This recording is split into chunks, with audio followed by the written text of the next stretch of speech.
El tema que tenemos es los tropiezos. Vamos a comenzar en Lucas capítulo 7, verso 16. Dice: y todos tuvieron miedo y glorificaban a Dios, diciendo: un gran profeta se ha levantado entre nosotros, y Dios ha visitado a su pueblo.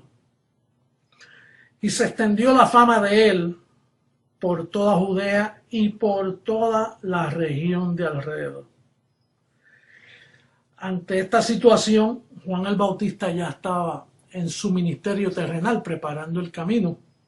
Dice: los discípulos de Juan le dieron las nuevas de todas estas cosas, y llamó Juan a 2 de sus discípulos, y los envió a Jesús para preguntarle: ¿eres tú el que había de venir, o esperaremos a otro?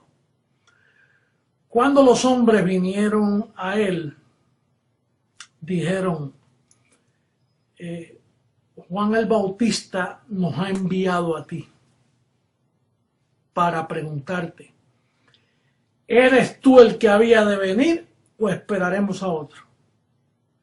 En esa misma hora sanó a muchos de enfermedades y plagas y de espíritus malignos, y a muchos ciegos les dio la vista. Y respondiendo Jesús les dijo: id a hacer saber a Juan lo que habéis visto y oído. Los ciegos ven, los cojos andan, los leprosos son limpiados, los sordos oyen, los muertos resucitados, y a los pobres es anunciado el evangelio. Y bienaventurados aquel que no halle tropiezo en mí. Yo decía para mí, qué bueno es tener gente sabia como Juan el Bautista, que él dijo: mira, yo no tengo que ir, yo lo que necesito, mi reposo en saber quién es él, es unas señales que el profeta Isaías dijo que cuando el Mesías viniere haría estas cosas. Él a los ojos le daría la vista, los mudos hablarían, los cojos andarían. Qué bueno es tener gente que busque estas evidencias. Porque fíjate, Jesús a veces hacía cosas que no eran lo correcto para los ojos religiosos de aquellos días. Por ejemplo, ustedes saben que a veces los fariseos decían: pero si este fuera el escogido de Dios, ¿cómo puede estar bebiendo aquí con los publicanos y comiendo con estos comelones? ¿Cómo puede acercarse a una mujer samaritana que tiene 7 maridos, que no es de buena reputación? ¿Cómo puede sanar a este tipo de personas? ¿Cómo puede estar entre ellos? Porque si Juan el Bautista le prestaba atención a eso y no a las señales que él estaba haciendo, cometía un grave error. Por lo tanto, tan pronto él supo que él tenía esas credenciales, entonces ya Juan sabía a qué atenerse. Y ya yo sé que el Mesías está entre nosotros. Dice: si todo esto ocurrió, esta fama de Jesús ocurrió no cuando nace. Nosotros ahora leemos el nacimiento de él y entonces se ha hecho una experiencia mística de todos esos años cuando María tuvo al bebé. No, él pasó desapercibido por 30 años. A los 30 años, ya él estaba allí, nadie sabía quién era él. A los 30 años es que ocurre una experiencia que me llamó mucho la atención, porque allá en Lucas capítulo 3, versos 21 al 23, mira qué interesante este capítulo. Capítulo 3, versos 21 y 22. Dice, aconteció que cuando todo el pueblo se bautizaba, también Jesús fue bautizado, y orando el cielo se abrió y descendió el Espíritu Santo sobre él en forma corporal, como paloma. No es que es una paloma, sino bajando en forma corporal como paloma. Y vino una voz del cielo que decía, tú eres mi hijo amado, en ti tengo complacencia. En otras palabras, el Espíritu Santo vino en forma corporal y se integró. Ahí comenzó el llamamiento. Jesús viene del linaje de David y de Jesse. Él viene de ese linaje. Pero hasta que eso no sucedió, él no despertó a su ministerio. Y digo esto porque a veces las cosas se repiten tanto. En el caso mío así fue. Él vino y yo lo vi. Yo vi su personalidad, no le reconocí la cara, pero vi su cuerpo y vino en forma corporal y se integró a mí. Naturalmente aquí fue un bautismo porque antes de la cruz eso es lo que había, rudimentos de bautismo. En el caso mío se hizo por visión. Pero me llamó mucho la atención ver esto, porque tú sabes que hay evangélicos que creen que él es una paloma y pintan una paloma en el púlpito y piensan que el Espíritu Santo es una paloma. Él no es ninguna paloma, él es una persona. Él es el que anda ahí en los lugares celestes y se escondió en luz inaccesible. Pero que luego él hace su extraña obra cuando decide comenzar un ministerio. Y entonces se acerca y entonces tuvo esa tremenda experiencia. Ahora, fíjate, él dijo, bienaventurado aquel que tuvo, él dijo en el verso 23, bienaventurado o bendecido es aquel que no haya tropiezo en mí. Por las evidencias que hablamos antes, era fácil encontrar tropiezo en él. Ahora, él tuvo todas las señales que dijeron los profetas que tenía él que tener como Mesías. Dice que a la edad, déjame ver, a la edad de 30 años fue, yo dije que era a la edad de 30 años. En el verso, dice el capítulo 3, verso 23, Jesús mismo al comenzar su ministerio era como de 30 años, hijo, según se creía, de José, hijo de Elí, y así por el estilo. Pero tenía 30 años, quiere decir que el Mesías ya estaba entre ellos y ellos no lo sabían. Y esto lo digo porque, fíjate que María guardaba recuerdos de él. Y ella inquiría al ver al muchacho manifestarse por las cosas que el ángel le dijo cuando nació. Pero María no sabía cuándo eso iba a ocurrir. Entonces a él le ocurre a la edad de 30 años que viene esa experiencia y de momento se despierta Jesús de Nazaret, el ministerio de Jesús de Nazaret. Y a mí eso me llama tanto la atención porque en mi experiencia, yo digo que yo me levanto todas las mañanas y me extraña el llamado que yo tengo. Es extraño para mí, todos los días es extraño porque es una bendición y a la misma vez un compromiso tan serio que uno a veces se siente tan incapaz de lo que significa. Ahora, fíjate, ¿por qué tenía que ser diferente la manifestación del Espíritu Santo corporalmente en él en bautismo y a mí en visión o revelación? Yo escribí aquí, claro, tenía que ser diferente por causa del cambio de pacto. Ahora el bautismo en agua no tiene validez alguna. Y ese cuerpo que resucitó es un género eterno. No puede desaparecer por causa que el asunto es aquí en la tierra. Por lo tanto, Dios se comprometió a meterse en un hombre, en un velo, y luego resucitarlo, llevárselo a luz inaccesible. Entonces, ese mismo cuerpo que resucitó tiene que volver a la tierra, pero en otro velo. O sea que ese velo se integra a otro velo. Por eso es que cuando Colosenses dice que allá en el verso 3 de Colosenses, dice Colosenses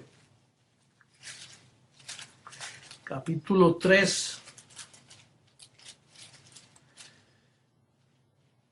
el capítulo 2 y verso 3, capítulo 2, verso 2, para que sean consolados sus corazones unidos en amor hasta alcanzar todas las riquezas de pleno entendimiento, a fin de conocer el misterio de Dios el Padre y de Cristo, en quien están escondidos todos los tesoros de la sabiduría y del conocimiento. Sabiduría y conocimiento. La sabiduría que hay de Dios meterse en un velo, volver a otro velo por segunda vez. Y yo dije que es un género eterno porque Él tiene que hacer sus reinos aquí en la tierra. Entonces, si su reino es aquí en la tierra, quiere decir que este velo, José Luis, cuando sea transformado, a mí me van a ver por mucho tiempo porque no puede desaparecer ese velo ya. O sea, la transformación, que es lo que tú y yo esperamos, nos trae unas cosas maravillosas, porque en eso hay sabiduría. Por eso cuando hablamos del 666, dice que hay sabiduría. Dice que la sabiduría es el principio de todo, que la sabiduría de Dios comienza con el temor al Señor y luego, tú puedes tener fe, si no tienes sabiduría no la sabes usar.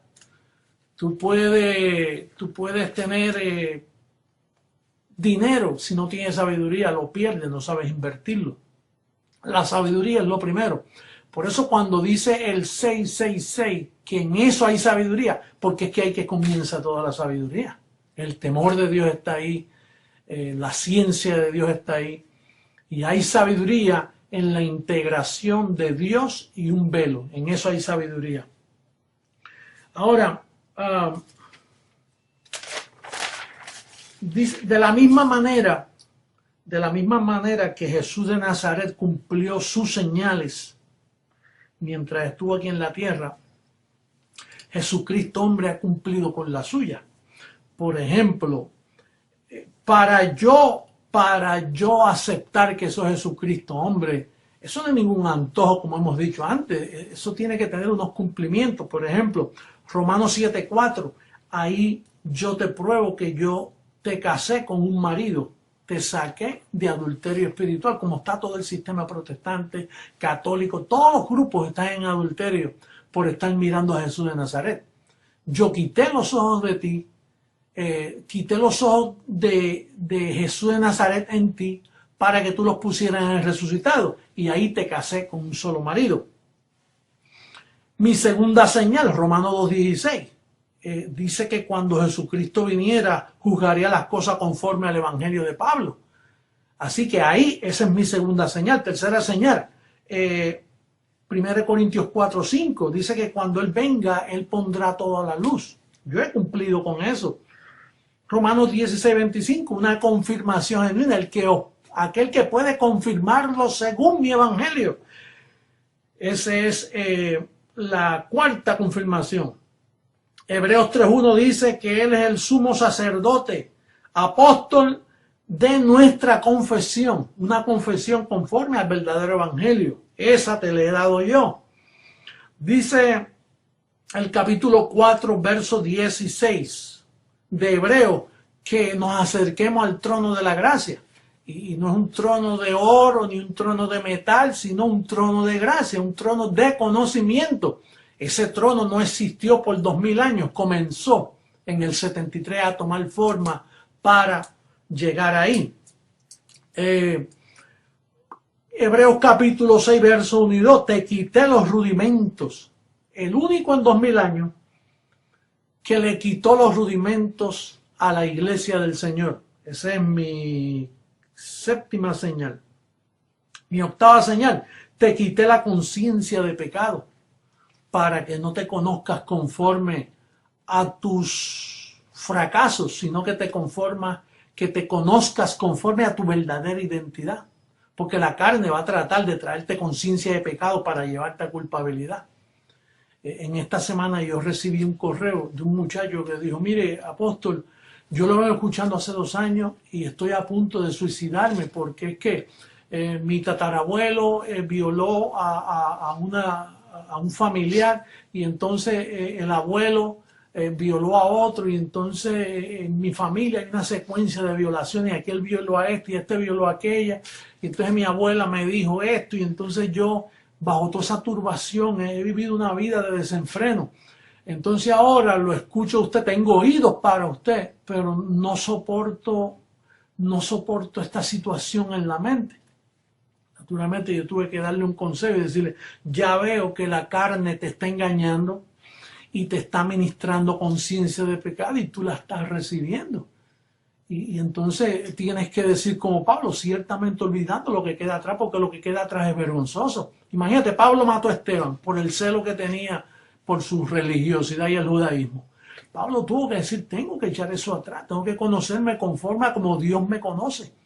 Dice que entonces seremos conocidos como fuimos conocidos, porque si no, y oye, y le escribí, todavía no he recibido contesta, yo recibo que él haya puesto en práctica llevar cautivo esos pensamientos y romper esa tradición de genealogía, que si su abuelo, que si tu tatarabuelo, tienes que romper porque a él fue que lo llamaron. Y entonces quitarte la vida es un acto malo porque hay mucha altivez, como quien dice, yo no quiero, no tengo humildad, yo no quiero aceptarme como he sido. Tú tienes bendecido, porque tú sabes que esto es un reino hecho de gente con debilidad. Ahorita vamos a ver de dónde Dios levanta este ministerio tan grande. Dice, te puse a servir a Dios con la mente, no con el cuerpo ni con tus rodillas físicas, sino con la mente. Esa es mi novena, mi 10ª señal. Hebreos 2:14, te demostré que el diablo fue destruido. Mi 11ª señal, Hebreos 10:14, te presenté perfecto con una sola ofrenda. Y la número 12, vine sin relación con el pecado. Entonces yo tengo todas las señales. Naturalmente la prensa dice, él fue adicto a droga, tuvo divorcio, tuvo problemas, y entonces no ven el llamado. Es como cuando Jesús pasaba entre medio de ellos, ni lo notaban. Tú sabes la oportunidad de tú estar delante donde está Dios. Mira, un fariseo se presentó ante Jesús y le dice, teniendo una oportunidad tan grande, hacerle cualquier pregunta si Dios estaba allí, en Jesús de Nazaret. Y entonces le dice, oye, ¿por qué tú sanas a un cojo en el día de reposo? Mira qué pregunta. Preguntarle a Dios que por qué él sana a un cojo el día de reposo, como perdían tiempo esos fariseos, acusándolo, ¿no? Que por qué tú estás aquí con los comelones y si tú estás supuesto a... Sí, donde está Dios, eso tú tienes que aprovecharlo, porque ahí es donde Dios se ubica. Y esta es la última manifestación de Dios aquí en la tierra a través de Jesucristo, hombre, y de lo que está haciendo el Señor. Ahora, no te puedes tener en poco. No puedes tenerte en poco, bendecido. Tú sabes que primera carta a los Corintios, y tienes que tener humildad para aceptar esto, porque primera carta a los Corintios dice de dónde Dios iba. ¿Te recuerdas que una vez Jesús de Nazaret dijo, los ladrones y las prostitutas ojían al reino de los cielos? Y no que todos sean prostitutas y todos sean ladrones. Pero mira, yo fui ladrón y fui el primero que entré al reino, porque a mí fue el primero que me alumbraron. Pablo en aquel tiempo dijo, yo el primero, dando a entender, viene un segundo, el otro lo va a entender. Y él dijo, los ladrones y las prostitutas os entran al reino de los cielos. Ahora, dice, primera carta a los Corintios, capítulo 1, verso 23, dice, pero nosotros, primera,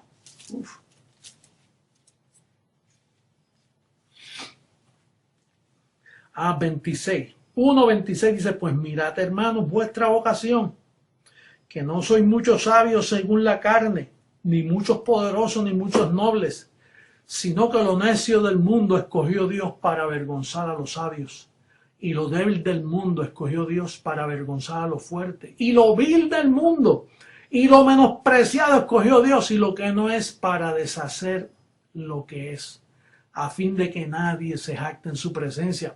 Mas por él estáis vosotros en Cristo Jesús, el cual nos ha sido hecho por Dios sabiduría. Mira lo primero que pone, sabiduría. Ese es el principio. Tú puedes tener una fe grande y no tienes sabiduría, ¿cómo la vas a usar? Puedes tener mucho dinero, si no tienes sabiduría, ¿cómo vas a usar tu dinero? Sabiduría es lo primero que Dios imparte a sus hijos gratuitamente. Y luego dice justificación, santificación y redención, para que, como está escrito, el que se gloría, gloríese en el Señor. Así que, bendecido, yo te exhorto en este momento a que no te tengas en poco. Aquí todos tenemos nuestras luchas, tenemos nuestras situaciones. Todos estamos creciendo, seguimos creciendo. Y uno tiene tantas miserias, y entonces este ministerio es tan lindo, pero tiene gente sufrida. Yo recibo unos correos de personas tan lastimadas, y quizá tú en este momento estás pasando una situación que estás ahí llevando cautivo y no encuentras ni qué decir, ni qué hablar, pero no te tengas un poco, porque esto es un ministerio de cojo. ¿Te recuerdas? En hebreo cuando dice que lo cojo no se salga del camino. De hecho, allá en Isaías 33:23, vamos a darle lectura a Isaías para que cojas aliento en tus luchas y tribulaciones que a todos nos llegan. En el capítulo 33, verso, yo le llamé a esto la heredad de los cojos. 33, verso 23. Dice el verso 23, tus cuerdas se aflojaron, no afirmaron su mastil, ni entesaron la vela. Se repartirá entonces botín de muchos despojos. Los cojos arrebatarán el botín. Los cojos hemos arrebatado el botín. En Isaías, no, en Sofonías 3:19, también profeta menor. Sofonías 3:19, vamos a darle lectura.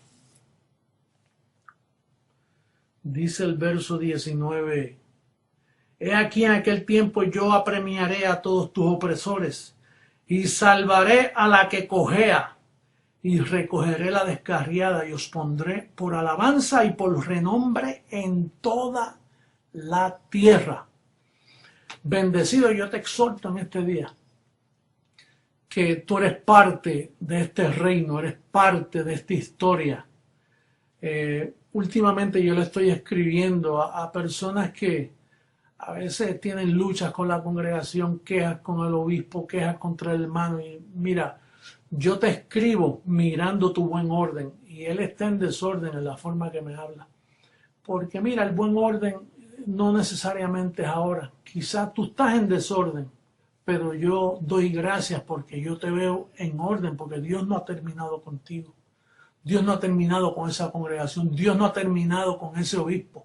Tiene que crecer, tiene que organizar sus pensamientos, tiene que madurar, tiene que poner todas esas leyes espiritual, todo. Esto es un llamado para todos. No es tiempo de lucha, no es tiempo de señalamiento, es tiempo de el gran espectáculo mundial que pronto tomará lugar en la faz de la tierra. Y Dios te ha llamado a ti, no tomes en poco esto, te ha llamado a ti y me ha llamado a mí. Y tenemos las señales, tenemos la sabiduría que nadie entiende, estos bendecidos que están alrededor nuestro. Y les llamo bendecidos en fe, porque no se sabe ni lo que son, porque tienen una mente llena de conciencia de pecado y no pueden ver a Dios, no pueden ver el pacto. Mira ese blog del vocero, elvocero.com, métete ahí para que tú veas la insalta de disparate que dicen esos llamados cristianos, cómo no entienden. Diciendo, no, que el evangelio de la circuncisión y la circuncisión es lo mismo, que porque él separa uno del otro, cuando uno representa la ley de obra y el otro representa la ley de la fe. Bendecido, esta gente tiene en sus cabezas una serie, una mogolla de pensamiento, no hay sabiduría en ese pueblo, lo que da es lástima el pueblo protestante, lástima. Mira, en esta semana yo estaba oyendo Carlos Estero, que estaba predicando ahí en un ministerio y estaba predicando, no, tú estás salvo, pero necesitas la llenura y el bautismo en el Espíritu. Oye, a estas alturas yo me creía que yo tenía lo mejor a mi lado. Quizá a veces yo decía, a ninguno tengo como él claro, a ninguno más traicionero, a ninguno más ignorante, a ninguno más extraviado. Todas esas personas que pasaron alrededor de este ministerio, que no están con nosotros, eran bombas de tiempo que pusieron ahí para destruir esta perla de gran precio. Yo le doy gracias a mi papá que me libró, que me dio la sabiduría para poder discernir y pasar en medio de ello y seguir con el ministerio como va. Precioso, la amada está más linda que nunca, está creciendo por todas partes, ese evangelismo CG, qué maravilla eso, por todas partes la palabra corriendo, pronto el espectáculo de la transformación. Nuestro trabajo en el Señor no es en vano. Te voy a terminar con otro verso, ese está en Isaías. Déjame buscarlo por aquí detenidamente. No, perdón. Es Lucas 21:36. Lucas 21:36 para terminar. Y yo recibo esto para ti, bendecido. Que no te me turbes como se han turbado otros. 21:36 dice: velad pues en todo tiempo orando que seáis tenidos por dignos de escapar de todas estas cosas que vendrán y de estar en pie delante del Hijo del Hombre. Así se escribía porque estaban fuera del pacto. Tú sabes que orar para la gente es balbucear, no es confesando la palabra, velad que tú estés en pie delante de mí. Que tú puedas ser tenido. Dice aquí, tenido por dignos de escapar de todas estas cosas que vendrán y de estar en pie delante del Hijo del Hombre. Así que, bendecido que me estás escuchando, todos ustedes, una preciosa amada, como lo son ustedes, yo recibo que la sabiduría se manifiesta cada vez más en ti y que los ojos no se salgan del camino y que estás creciendo en gracia y que estás ahí, mira, con todo como soldado, como atleta. Oye, como agricultor sembrado, no violes ese principio, bendecido. Que esos principios de dar y recibir son los que nos llevan a esa prosperidad que papá nos ha garantizado. Así que me despido de ti en esta ocasión, deseándote lo mejor, deseándote que los ángeles de esta cubierta del pacto. No me pidas que ore por ti, yo no voy a orar por ti. Ora tú por ti y ora de que tu ángel te sirva. Es tú y tu ángel. Así que nos veremos en una próxima ocasión. Hasta luego.